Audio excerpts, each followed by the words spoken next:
Radio Suara Sehat, 95.30 FM. Ya, dari kawasan 17 Agustus, Kota Manado, inilah 95,3 FM Radio Suara Sehat. Bersama saya Ferdinand di edisi hari ini di 22 Januari 2026. Nah, topik yang akan dibahas adalah diabetes mellitus sebagai epidemi senyap. Kami sudah menghadirkan di studio narasumber yaitu Dr. Dekrit Gampamole, spesialis penyakit dalam. Ya, selamat pagi kembali, Dok. Selamat pagi. Apa kabar hari ini, Dok? Kabar luar biasa. Dokter, bisa jelaskan lagi dari segi tinjauan mediknya, apa sebenarnya diabetes mellitus itu? Silakan, Dok. Baik. Ini satu penyakit yang sebenarnya asing dikenal di tengah masyarakat sebagai kencing manis.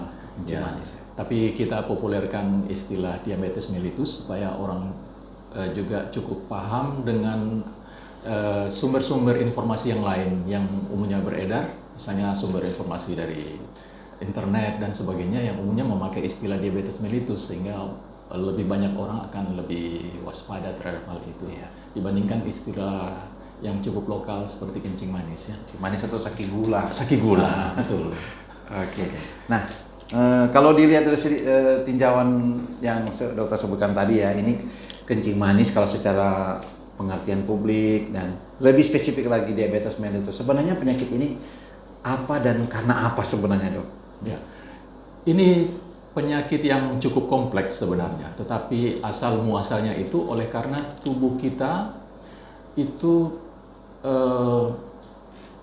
kelebihan gula di dalam tubuh kita. Jadi di dalam tubuh kita itu ada satu organ khusus yang mengendalikan gula darah, sebenarnya namanya pankreas.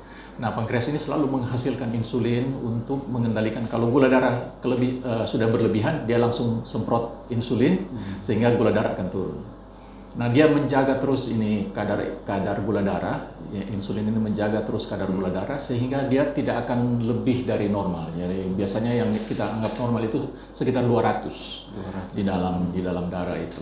Nah, jadi selama pankreas masih kerja bagus, insulin terus dijaga kadarnya oleh pankreas di dalam tubuh kita, maka gula darah akan terus-menerus selalu berada dalam range normal.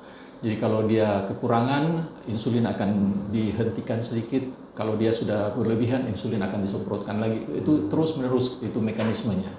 Tapi oleh karena sesuatu dan lain hal, terjadi gangguan dalam mekanisme itu. Jadi, gangguan yang paling sering pada orang dewasa itu adalah sebenarnya awal-awalnya itu selalu kelebihan berat badan umumnya. Nah, memang ada faktor genetik juga di situ, tetapi faktor kelebihan berat badan itu merupakan faktor yang sangat menonjol asosiasinya dengan diabetes ini. Ya. Oke, iya. Kalau disimak dengan secara garis besar ya, Dok, tadi sebenarnya normalnya itu gula darah itu normal ya di setiap tubuh seseorang. Dia akan selalu dipertahankan dalam kisaran normal sebagai sumber energi ya. Ya. Tapi kondisi tertentu itu bisa terjadi gangguan. Ya. Nah, tadi dokter sudah menyinggung bahwa salah satunya adalah penyebabnya adalah berat badan ya. Mungkin dikatakan zaman ini overweight ya, kelebihan. Ya. Kalau faktor-faktor yang lain, Dok, penyebab diabetes? Pada dasarnya itu yang faktor yang merupakan faktor yang paling utama. Dan yang lain-lain itu sebenarnya mekanisme yang menuju ke arah itu. Jadi kebiasaan makan, kurang olahraga, faktor genetik juga ada. Jadi misalnya orang tua, kalau ada orang tua diabetes maka anak lebih gampang, bukan pasti, tetapi lebih gampang kena diabetes. Jadi faktor resikonya lebih besar. Lebih mudah terkena diabetes dibandingkan orang yang orang tuanya tidak diabetes. Tetapi orang yang orang tuanya tidak diabetes bukan berarti bebas melenggang kangkung ya untuk tetap berpeluang juga. Tetap ada peluang kalau tidak mempertahankan berat badan ideal. Jadi itu adalah penyakit dunia modern ya. Kita di dunia modern ini kalau dulu zaman-zaman dulu itu penyakitnya orang kekurangan gizi, di zaman modern kita kelebihan gizi. Ya. Oke, ya karena dokter sudah menyinggung tentang modernisasi ini, kita jadi agak seram juga, Dok, ya, karena sekarang kan pilihan makanan minuman itu tinggal di ujung jari ya. Mau makan apa aja semua sekarang ready dalam beberapa menit di depan. Nah, kalau dokter menyikapi ini sebagai klinisi ya, sebagai klinisi apalagi sebagai seorang spesialis penyakit dalam, kira-kira faktor kecenderungan apa yang ada nih dok dihubungkan dengan timbulnya kasus diabetes ini? Ya, ini memang itu sebabnya kita sebut sebagai epidemi senyap ya. Ini memang tren di seluruh dunia. Jadi ini merupakan problem yang harus kita hadapi bersama. Kalau istilah epidemi itu kita hubungkan mungkin dengan penyakit menular seperti COVID, tetapi epidemi juga bisa kita hubungkan dengan penyakit-penyakit metabolik seperti ini. Jadi bukan artinya dia menular, tetapi oleh karena kebiasaan hidup orang-orang modern yang sangat dipermudah dengan berbagai aplikasi, akses transportasi dan sebagainya, segala sesuatu sangat mudah, di mana akses ke makanan-makanan yang tinggi karbohidrat dan sebagainya, yang justru itu yang paling enak biasanya, dan tinggi lemak, itu yang makanan-makanan yang justru paling banyak disediakan di vendor-vendor, dan itu menyebabkan perlahan-lahan angka diabetes ini makin lama makin meningkat. Jadi kalau dulu itu di Indonesia itu sekitar 8% dari jumlah dari jumlah penduduk. Di seluruh dunia juga kira-kira begitu, sekitar 6 sampai 8%. Sekarang kita sudah berada di kisaran 10 sampai 12%. Bahkan kalau saya dalam praktek sehari-hari ya di poliklinik, itu sekitar 1 dari 5 pasien. Jadi kalau misalnya ada 100 pasien, ada 20 orang itu kurang lebih itu merupakan penderita diabetes. Jadi ini sangat secara diam-diam dia meningkat perlahan-lahan di tengah-tengah masyarakat. Oke, iya, jadi agak sedikit horor juga ya bahwa ternyata modernisasi ini, kemajuan zaman ini efeknya itu termasuk ke status kesehatan, termasuk timbulnya angka kejadian diabetes. Nah dok, saya masih ingin tanya sedikit tentang perjalanan penyakit diabetes mellitus. Kira-kira ini sebagai informasi juga untuk keluarga sehat, apalagi yang mungkin masih kategorinya usia masih muda, kira-kira faktor apa yang harus dipertahankan atau harus dihindari selagi kadar gulanya belum meningkat? Ya, seperti saya katakan dari awal ya, berat badan yang ideal pengendalian itu berat badan harus kita pertahankan sejak masih muda. Jadi berat badan yang berlebihan terus-menerus, dia akan menyebabkan insulin itu menjadi kurang sensitif. Tubuh kita menjadi kurang sensitif terhadap insulin, jadi istilahnya. Jadi insulin sudah banyak, sudah disemprotkan oleh pankreas sampai kadar yang tinggi, tapi gula darah tidak mau turun. Itu disebabkan oleh karena lemak-lemak ini, lemak yang berlebihan di dalam tubuh kita, dia kalau kita bayangkan otot-otot yang memerlukan gula itu sebagai pulau-pulau, lemak-lemak itu dia membungkus otot-otot ini seperti batu-batu karang yang melindungi pulau-pulau, sehingga angkutan gula dari perahu-perahu yang mau datang dari insulin yang mau mengangkut gula ke dalam ke pulau itu hancur duluan sebelum masuk ke dalam otot-otot yang memerlukan. Sebelum tiba di tempat tujuan yang memerlukan itu. Jadi otot-otot kita perlu gula, tapi gula tidak bisa sampai ke dalam otot. Gula ini hanya beredar di dalam darah. Beredar dalam darah sebab dia tidak bisa sampai di dalam otot. Nah, bagaimana tubuh kita merespons? Dia merespons, otak kita mengatakan kepada pankreas, bikin lebih banyak insulin. Akibatnya insulin akan lebih meningkat. Itu yang tahap awal yang namanya resistensi insulin. Nah, resistensi insulin itu sering tidak terdeteksi. Jadi pada awalnya orang hanya merasa berat badan tambah lama tambah gemuk, lemak tambah lama tambah banyak, oleh karena gula yang berlebihan itu akan diubah jadi lemak semua. Dia akan ubah jadi lemak, tapi orangnya akan lemah-lemah, dia gampang ketiduran, banyak kencing, bahkan selalu merasa lapar. Ya. Baru habis makan sudah rasa lapar lagi, baru belum 2 jam sudah rasa lapar lagi. Nah itu menjadi gejala-gejala awal dari diabetes mellitus itu. Jadi sering haus, sering lapar, berat badan berlebihan, perasaan lemah selalu, kemudian banyak kencing, kalau malam-malam bisa sampai 5-6 kali, bahkan ada yang sampai 10 kali kencing, terbangun terus sepanjang malam gitu. Ya. Jadi itu gejala-gejala dari diabetes kalau pada awalnya. Tetapi sebenarnya jika sudah terjadi gejala-gejala itu sebenarnya sudah agak terlambat sih. Kenapa? Karena memang berarti sudah lama terjadi resistensi insulin di dalam badan. Jadi badan sudah terlanjur kegemukan, kemudian pankreasnya sudah bekerja keras terlalu lama. Nah, itu sebabnya obat-obat diabetes itu tujuannya itu untuk mengendalikan kadar gula darah itu dengan berbagai mekanisme. Iya, jadi kalau mau dilihat memang sebenarnya ini sudah ada signalnya ya, tubuh kasih signal dari jauh-jauh hari sebenarnya bahwa tubuh ini sudah mulai kelebihan gula, kelebihan berat badan. Saya jadi mengkoreksi diri sendiri nih dok. Jadi harus mulai diet ini sepertinya. Nah oke dok, ini sepertinya kita ke istilah tadi ya untuk title atau judul pembahasan kita bahwa diabetes mellitus itu sebagai epidemi senyap. Nah, apakah diabetes ini salah satunya atau ada penyakit lain dok sebagai epidemi senyap ini?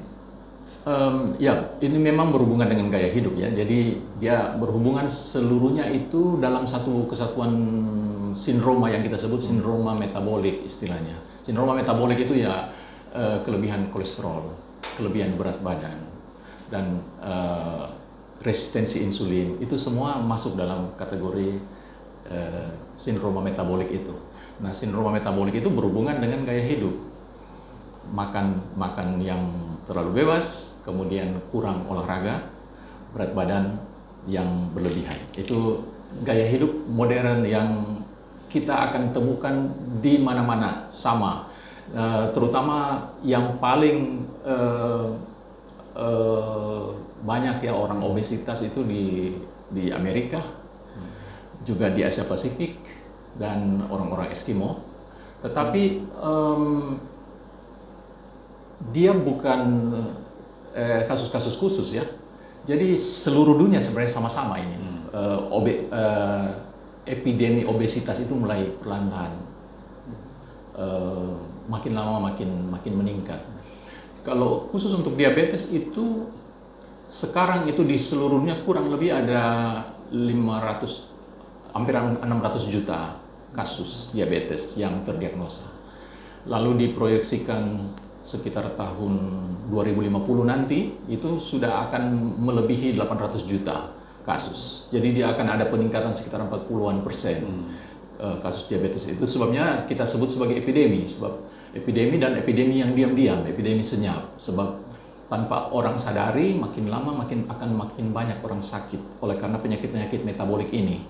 Nah, penyakit metabolik termasuk diantaranya penyakit jantung, ya, stroke yang merupakan penyebab kematian utama.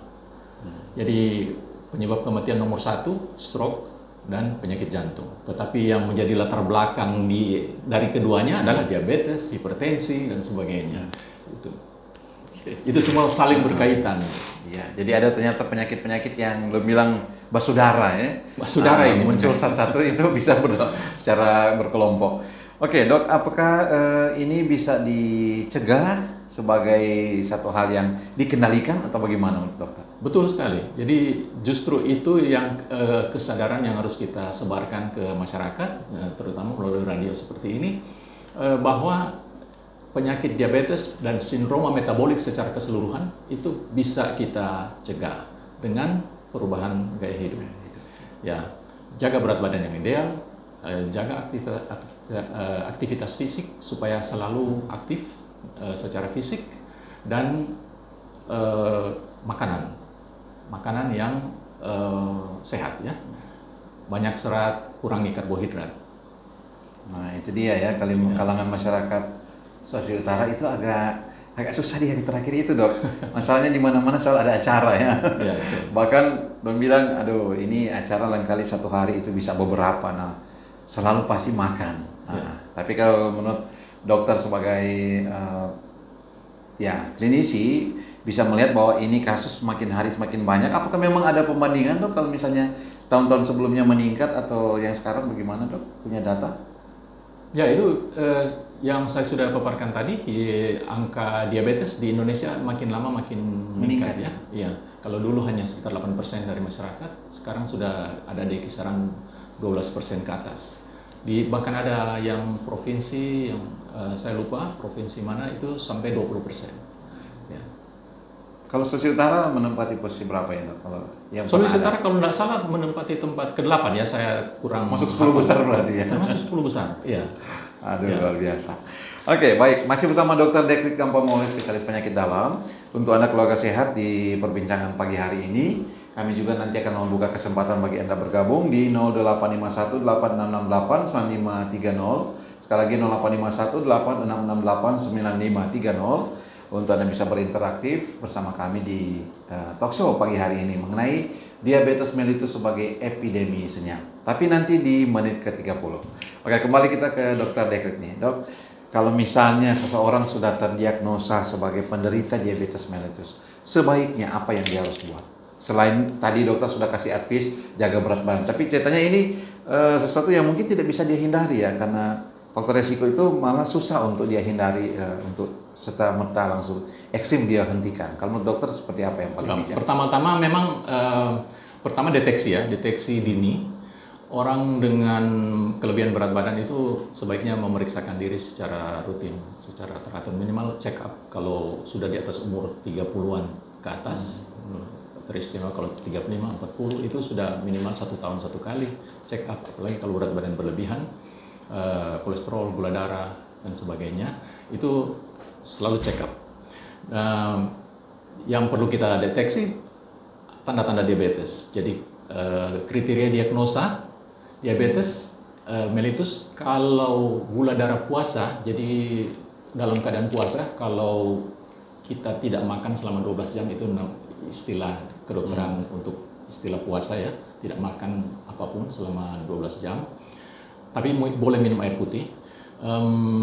Pada pagi hari ketika diperiksa sesudah puasa 12 jam, gula darah itu tidak boleh melebihi 100. Kalau di antara 100 sampai 125 itu sudah masuk kategori pre-diabetes.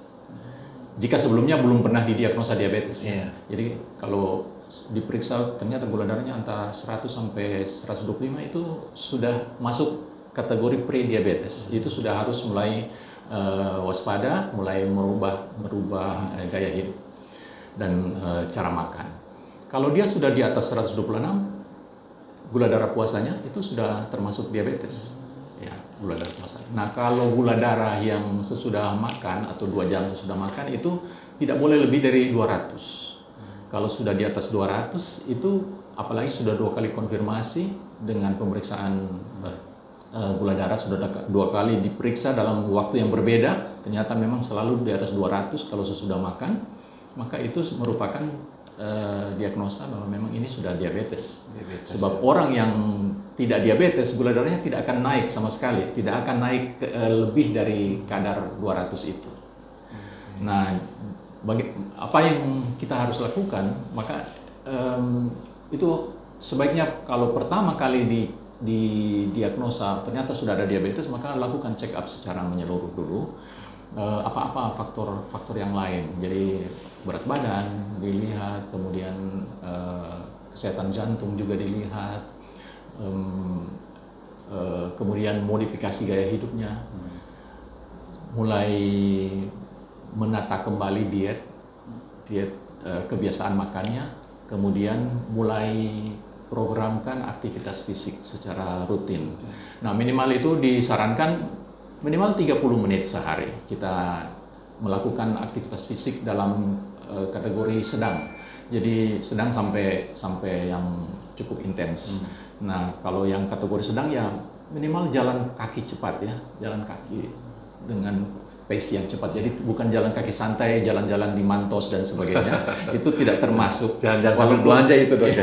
Walaupun itu sudah bisa sampai 1-2 jam, tapi itu tidak dihitung. Jadi gitu. Ya, dia harus memang betul-betul bermaksud, memang ada niat untuk melakukan kegiatan fisik. Jadi jalan cepat selama minimal setengah jam per hari Jadi kalau kita hitung 1 minggu, kalau tiap hari jalan setengah jam, itu bisa lebih dari 2,5 jam per minggu. Nah itu yang diadviskan di dalam pedoman-pedoman diabetes.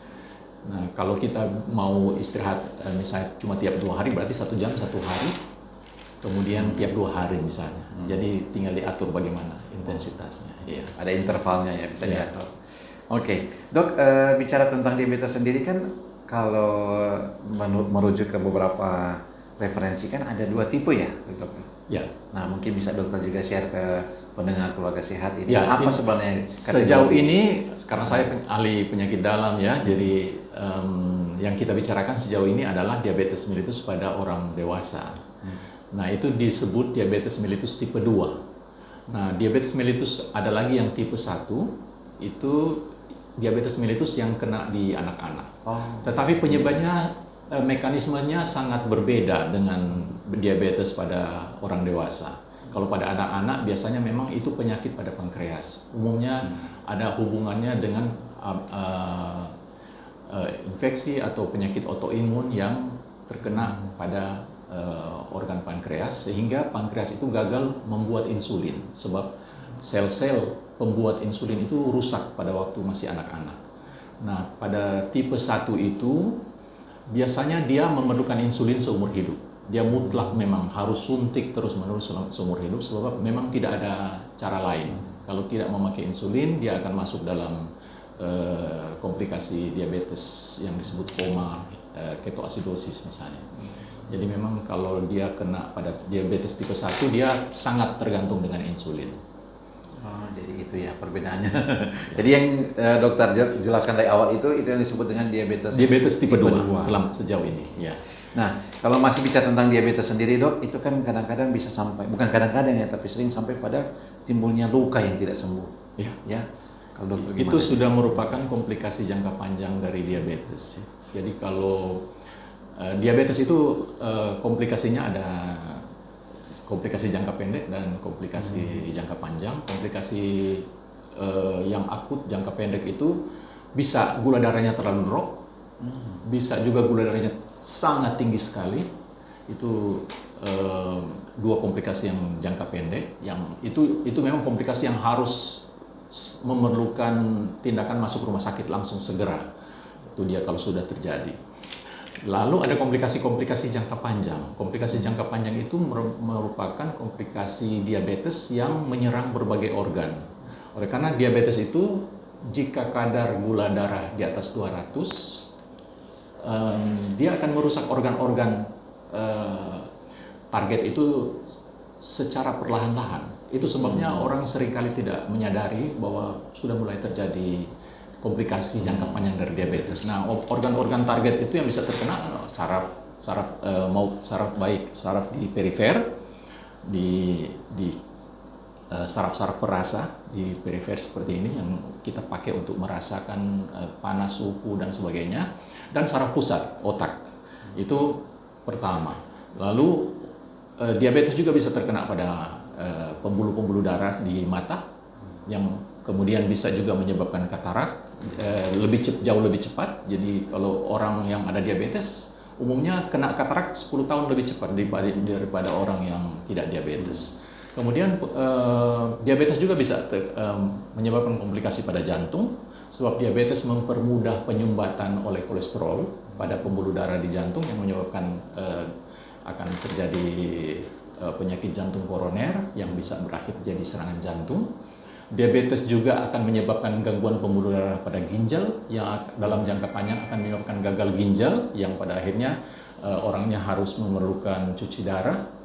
Nah, kalau dia terkena pada organ di perifer, misalnya pada kaki, dia merupakan kombinasi dari beberapa hal. Jadi gangguan pada pembuluh darahnya, gangguan pada sarafnya, dan kualitas jaringannya. Jadi kalau sudah terkena misalnya pada kaki, kualitas jaringannya sudah turun, tidak terlalu bagus karena suplai darah kurang bagus. Kalau luka di situ, dia tidak merasa oleh karena sarafnya sudah tidak sensitif lagi. Orang yang terkena diabetes sudah lama itu dia kakinya makin lama makin kram, kemudian satu saat mungkin dia terinjak paku atau luka dan sebagainya, tanpa dia sadari lukanya infeksi, dia tidak merasa sakit atau apa, nanti disadari ketika sudah jadi luka yang agak besar. Nah, itu yang disebut kaki diabetes. Nah, itu komplikasi-komplikasi jangka panjang dari diabetes yang cara pencegahannya cuma satu, gula darah harus dikontrol setiap hari. Itu dia. Iya, oke, baik. Ini sangat lebar ya penjelasan dari dokter Dekrit bahwa memang diabetes itu dari berbagai aspek itu bisa berefek dan berdampak. Dengan menjaga gaya hidup kita dengan baik, jaga berat badan, jaga aktivitas fisik, kemudian mengatur diet yang baik dan yang sehat, maka kita punya harapan bahwa penyakit-penyakit metabolik ini tidak akan terkena pada kita, yang di dalam jangka panjang ini akan memperpanjang angka harapan hidup. Kalau saat ini angka harapan hidup orang Indonesia itu sekitar 70 tahun, siapa tahu dengan kita mengubah gaya hidup secara bersama-sama ya dalam masyarakat, kita aktifkan klub-klub olahraga, kemudian kita anjurkan diet-diet yang baik, Pola hidup sehat, pola hidup sehat dan sebagainya. Nah, kalau kita lakukan itu secara bersama-sama, seluruh masyarakat secara bersama-sama, siapa tahu di dalam 10 tahun mendatang angka harapan hidup orang Indonesia itu akan lebih tinggi lagi. Ya. Iya, jadi kalau saya highlight di sini berarti ini secara kolektif sebenarnya, Dok. Sebenarnya ini masalah kolektif, ya. Oke, tapi at least kalau di beberapa komunitas banyak yang memiliki gagasan yang sama untuk mengubah pola hidup, setidaknya di komunitas tersebut akan menunjang untuk hal tersebut. Betul. Ya. Oke, baik dokter, terima kasih banyak sudah berkesempatan hadir bersama kami di pagi hari ini untuk perbincangan dalam Talkshow Kesehatan edisi hari Kamis 22 Januari 2026. Dan mungkin nanti akan kesempatan mendatang juga bisa hadir untuk menyampaikan topik-topik yang berbeda ya untuk kami dan keluarga sehat. Ya, sukses untuk Dokter Dekrit Gampamole, spesialis penyakit dalam, tugas pekerjaan, pelayanan juga, dan diberkati juga bersama keluarga. Ya. Dan baik keluarga sehat, dengan demikian berakhir sudah untuk talkshow kita pagi hari ini. Dan jangan lupa kembalikan simak untuk program yang sama di setiap hari Kamis pukul 10 hanya di 95,3 Suara Sehat FM. Dari kawasan 17 Agustus, saya Ferdinand segera pamit suara. Terima kasih untuk atensi Anda. Jangan lupa tetap jaga kesehatan Anda.